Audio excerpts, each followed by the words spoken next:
기도 드리심으로 금요 성령님 하나님 말씀을 나누도록 하겠습니다. 기도합니다. 참 좋으신 하나님 아버지 은혜와 사랑을 감사드립니다. 오늘 이 밤에도 우리가 다른 곳에 있지 아니하고 하나님의 말씀이 선포되는 예배의 자리에 있게 하여 주셔서 감사드립니다. 예배하는 이 시간 오직 하나님께만 영광이 되고 우리에게는 은혜가 되는 시간으로 성령 하나님 기름 부어 주시옵소서. 특별히 말씀을 증거하는 종과 말씀을 듣는 우리 모든 교우들을 하나님 함께하여 주시기를 소원하올 때에 예수님 거룩하신 이름으로 간절히 기도 올리옵나이다. 아멘. 자, 오늘 이 밤에 우리에게 주신 하나님의 말씀입니다. 오늘 우리에게 주신 하나님의 말씀은 신약성경 사도행전 3장 22절에서 26절까지 말씀입니다. 제가 가진 성경으로는 신약성경 191면에 있습니다. 자, 이제 우리 191면 찾으신 줄 알고요. 3장 22절부터 26절을 합독하도록 하겠습니다. 읽겠습니다. 모세가 말하되 주 하나님이 너희를 위하여 너희 형제 가운데서 나 같은 선지자 하나를 세울 것이니 너희가 무엇이든지 그의 모든 말을 들을 것이라. 누구든지 그 선지자의 말을 듣지 아니하는 자는 백성 중에서 멸망받으리라 하였고, 또한 사무엘 때부터 이어 말한 모든 선지자도 이때를 가리켜 말하였느니라. 너희는 선지자들의 자손이요 또 하나님이 너희 조상과 더불어 세우신 언약의 자손이라. 아브라함에게 이르시기를 땅 위의 모든 족속이 너희 씨로 말미암아 복을 받으리라 하셨으니 하나님이 그 종을 세워 복 주시려고 너희에게 먼저 보내사 너희로 하여금 돌이켜 각각 그 악함을 버리게 하셨느니라. 아멘. 자, 오늘도 좌우 옆 사람을 축복하고 격려하고 말씀을 나누도록 하겠습니다. 이렇게 인사해 보겠습니다. 걱정하지 마세요. 하나님이 당신과 함께 하십니다. 인사하겠습니다. 걱정하지 마세요. 하나님이 당신과 함께 하십니다. 코로나19로 오늘도 어김없이 이렇게 온라인으로 예배를 드리게 되었는데요. 빨리 이 온라인 예배가 대면 예배로 현장 예배로 들어줄 수 있도록 기도해 주시고, 또 그럼에도 불구하고 이렇게 온라인으로 예배드리는 우리 모든 한수만 가족들에게 성령 하나님께서 함께 하시기를 주 이름으로 축복합니다. 자, 저는 오늘 사도행전 3장 22절에서 26절 말씀을 통하여서 진정한 복이라는 제목으로 하나님의 말씀을 나누고자 원합니다. 우리가 계속해서 금요 성령 예배 시간마다 사도행전 말씀을 살펴보고 있습니다. 그러면서 살펴보고 있는 커다란 두 주제는 바로 하나님의 주도적인 복음 사역과 하나님 나라에 대한 일입니다. 하나님은 우리를 선택하여 하나님의 복음 사역의 주인공으로 사용하시기를 원합니다. 그런데 우리만 홀로 내버려 두신 것이 아닙니다. 성령 하나님을 보내셔서 우리를 통하여 성령의 통로로 사용하신다는 것이죠. 우리는 지난 시간에 초대교회에 일어난 공식적인 기적 사건에 대해서 살펴보았습니다. 그 사건은 바로 무엇이냐면 나면서부터 걷지 못하는 이가 하나님의 능력으로 걷게 된 사건입니다. 이어지는 내용은 이 일이 어떻게 일어났는지 사도 베드로는 설교를 하고 있습니다. 베드로의 설교를 통하여서 많은 듣는 사람이 있었고 듣는 사람들은 어떻게 반응하였는지에 대해서도 우리가 계속해서 살펴보고 있습니다. 오늘 우리가 다루고자 하는 본문은 그 설교의 연장선상에 있습니다. 베드로는 이 같은 기적이 일어난 것에 대해서 그 이유를 이렇게 말하고 있어요. 우리의 경건으로 이 기적이 일어난 것이 아니라, 그렇다면 무엇으로 그 기적이 일어났는가? 바로 오직 유대인들이 십자가에 못 박아 죽인 예수 그리스도로 말미암아 난 믿음 때문에 그 기적이 일어났다라고 결론을 내고 있는 것입니다. 사랑하는 여러분, 지금 이때 우리가 잠깐 우리의 믿음을 점검해 보았으면 좋겠습니다. 우리가 혹 신앙생활을 할 때 우리가 우리의 의로 신앙생활을 하고 있는지, 그렇지 않으면 우리가 사람을 바라보면서 신앙생활을 하고 있는지 한번 점검해 보았으면 좋겠어요. 우리의 믿음의 대상은 사람으로 삼을 수도 없습니다. 그리고 더 나아가 우리의 믿음의 대상을 어떤 물질이나 의지할 만한 대상이 아닌 것들을 의지하면서 신앙생활을 해서는 안 된다는 것이에요. 그렇다면 우리의 믿음의 대상은, 우리가 의지할 대상은 누구일까? 성경은 결론적으로 오직 예수 그리스도, 우리 하나님 그분만이 우리가 의지할 대상이며 우리가 믿어야 될 믿음의 대상이라고 말씀합니다. 여러분, 물질이나 사람은 의지할 대상이 아니에요. 물질은 하나님 우리에게 쓰라고 주신 은사에 불과하고, 더 나아가 사람은 하나님께서 우리에게 사랑하라고 붙여준 대상입니다. 여러분, 사람을 믿지 마시고 사람을 사랑하시고 그를 정말 하나님께로 인도하고, 더 나아가 하나님의 마음으로 그들을 사랑하면 은혜가 계시기를 주님으로 축원합니다. 자, 베드로의 설교는 듣는 모든 사람들에게 이런 의도를 가지고 있습니다. 그들을 정죄하려고 아닙니다.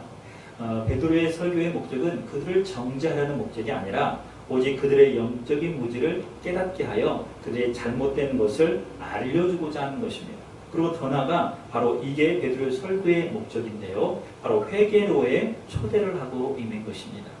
베드로는 유대인들에게 아주 친숙한 성경 인물 한 사람을 소개함으로 그들에게 설교로 친숙하게 다가가고 있습니다. 바로 그는 다름 아닌 모세입니다. 모세는 예수 그리스도의 표상이라고 말씀드릴 수가 있습니다. 그렇다면 어떤 면에서 모세가 예수 그리스도의 표상이 될 수 있을까요? 예수님께서 당신의 백성들을 죄에서 구원하여 내신 것처럼 모세도 이스라엘 민족을 430년이라는 긴 애굽의 노예 생활에서 그들을 구원하여 낸 것을 보면 흡사 비슷합니다. 그래서 모세를 예수님의 표상이라고 말할 수가 있는 것이죠. 더 나아가 우리 주님께서 우리에게 복음을 주셨는데 마치 모세도 이스라엘 민족을 시내산에서 그들에게 율법을 주었던 것처럼 그렇게 하고 있습니다. 그래서 모세를 예수님의 표상이라고 말할 수가 있는 것이죠. 그리고 마지막으로 무엇보다 예수님은 우리를 광야 같은 인생길에서 인도하여 우리를 하나님 나라로 인도하는 목자이십니다. 모세도 마찬가지로 이스라엘 민족을 광야에서 이끌어서 가나안 땅으로 인도하는 것을 볼 수 있습니다. 그래서 모세는 예수님의 표상이라고 할 수가 있겠네요. 자, 베드로는 이 모세가 다음과 같이 이야기를 했다라고 해요. 그 설교에 인용을 하고 있는데 그 내용이 어떤 내용이냐면 이런 내용입니다. 한번 들어보시기 바랍니다. 우리들 중에 하나님께서 나와 같은 선지자 한 사람을 세우실 것입니다. 우리는 그 사람이 무엇을 말씀하시든지 귀를 기울여야 합니다. 만약 누구든지 그분의 말씀을 듣지 않는 사람은 하나님의 백성에서 끊어질 것입니다. 라고 이야기를 하고 있습니다. 베드로가 말하는 바로 이 한 사람은 바로 누구를 말하고 있는 것일까요? 바로 처음에도 말씀드렸고 지금도 말씀드리고 이제 마지막에도 말씀드릴 건데 바로 그분은 예수 그리스도이십니다. 더 나아가 사무엘뿐만 아니라 모든 선지자들이 바로 그 예수 그리스도의 그 시대를 예언하고 있다라고 베드로는 설교를 하고 있는데요. 저는 이 시대를 이렇게 명명하고 싶습니다. 바로 성자 시대라고, 바로 성령 시대라고 말입니다. 복음이 증거되고 성령 하나님께서 역사하셔서 예수 그리스도를 믿어 모든 자들이 구원받는 바로 구원의 시대, 복음의 시대가 바로 그 시대가 아닌가 생각이 듭니다. 베드로는요, 설교를 계속해서 이어나가고 있습니다. 그의 설교는 결국 금방 제가 말씀드렸던 것처럼 한 사람에게 귀결되고 있습니다. 바로 그분은 진정 복을 주시는 우리 주 예수 그리스도다라고 말씀합니다. 창세기 22장 이하의 말씀을 읽어보면 하나님의 약속이 써 있습니다. 그 내용은 아브라함의 후손이 복을 받아 번성할 것이다 라고 이야기하고 있습니다. 바로 아브라함의 씨로 말미암아 그 일이 일어날 것이라고 얘기해 주고 있는데 그 아브라함의 씨는 아마 이삭을 말하는 것일 것입니다. 하지만 실제로 오늘 베드로가 강조하고자 하는 예수 그리스도를 말하는 것입니다. 구약의 모든 말씀은 예수님의 초림으로 성취되었습니다. 또한 이제 예수 그리스도의 재림으로 그 모든 예언의 말씀은 성취될 것이라고 믿습니다. 그렇다면 궁금합니다. 예수 그리스도께서 우리에게 주시는 진정한 복은 무엇일까? 다시 말해서 예수 그리스도로 말미암아 우리에게 주어지는 복이 무엇일까요? 우리는 기독교를 복의 종교라고 얘기합니다. 네, 맞습니다. 그러나 오해해서는 안 됩니다. 우리가 진정 복의 개념을 세상에서 말하는 권력이나 소위 물질 그리고 어떤 인간적인 잘됨의 복으로 치부해버리면 안 된다는 거예요. 만약에 그런 복의 수준에서 머물러 우리가 기독교를 믿고 신앙생활을 하고 있다면 우리는 기복적인 신앙생활을 하고 있다고 말씀 줄 수가 있어요. 만약 여러분 우리가 기복적인 신앙을 하고 있다면 우리의 방향을 바꿔야 됩니다. 우리가 믿고 있는 기독교는 복의 종교는 맞지만 기복적인 신앙이 아닙니다. 주님이 이 땅에 오신 목적은 그분의 사명은 바로 우리에게 복을 주시려는데 바로 그 복이 무엇이냐면 바로 예수 그리스도를 믿어 구원을 얻는 구원의 복이라는 것이죠. 사랑하는 여러분, 인간은 어떤 삶을 살고 있습니까? 우리는 태어나면서부터 죄인으로 태어납니다. 그리고 죄를 짓고 그리고 죄로 말미암아 죽을 수밖에 없는 인생으로 살아가게 되죠. 하지만 예수님께서는 이 땅에 오셔서 그 모든 죄를 당신이 십자가에서 모든 피를 흘려주심으로 말미암아 우리를 깨끗하게 씻겨주셨어요. 그리고 죄로 말미암아 죽을 수밖에 없는 우리를 이제 바로 하나님의 백성, 천국 백성으로 삼아주셨던 것이죠. 바로 그것이 예수 그리스도로 말미암아 주어진 진정한 복이라는 사실입니다. 사실 우리는 가시적으로 구원이 어떻게 우리에게 이루어졌는지를 잘 알 수 없습니다. 그래서 자꾸 눈에 보이는 것에 집중하죠. 그리고 그것들을 추구합니다. 바로 세상적인 복을 말입니다. 하지만 우리 주님이 이 땅에 오셔서 우리에게 해주신 것을 기억한다면 여러분 우리가 그런 것들을 추구해서는 안 될 것입니다. 우리 주님이 이 땅에 오셔서 우리에게 해주셨던 것들은 바로 하나님과 관계가 끊어졌던 것을 회복시켜 주셔서 우리를 하나님의 자녀 삼아 주셨습니다. 그리고 십자가에서 죽으심으로 말미암아 우리의 모든 죄를 대신 짊어지셔서 우리를 깨끗하게 하여 주셨다는 것이죠.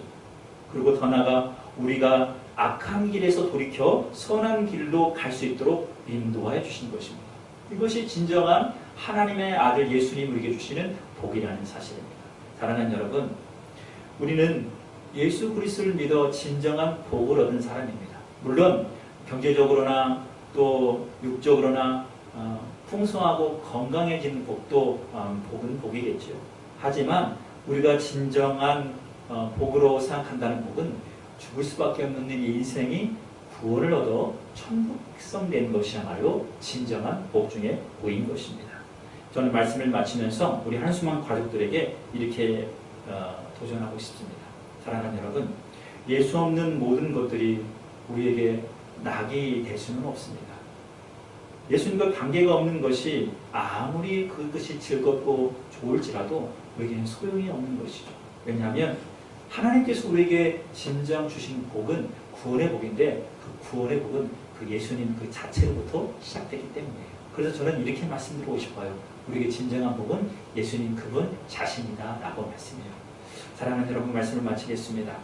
우리는 예수 그리스도로 말미암아 구원을 얻은 진정한 복의 사람입니다. 그러므로 내가 속해 있고 내가 살아있는 많은 곳에서 축복의 통로로 쓰임받고 나를 통하여 복음이 건너가고 하나님의 사람으로 쓰임받는 그런 신실한 축복의 통로들이 다 되시기를 주 예수 그리스도 이름으로 축원합니다.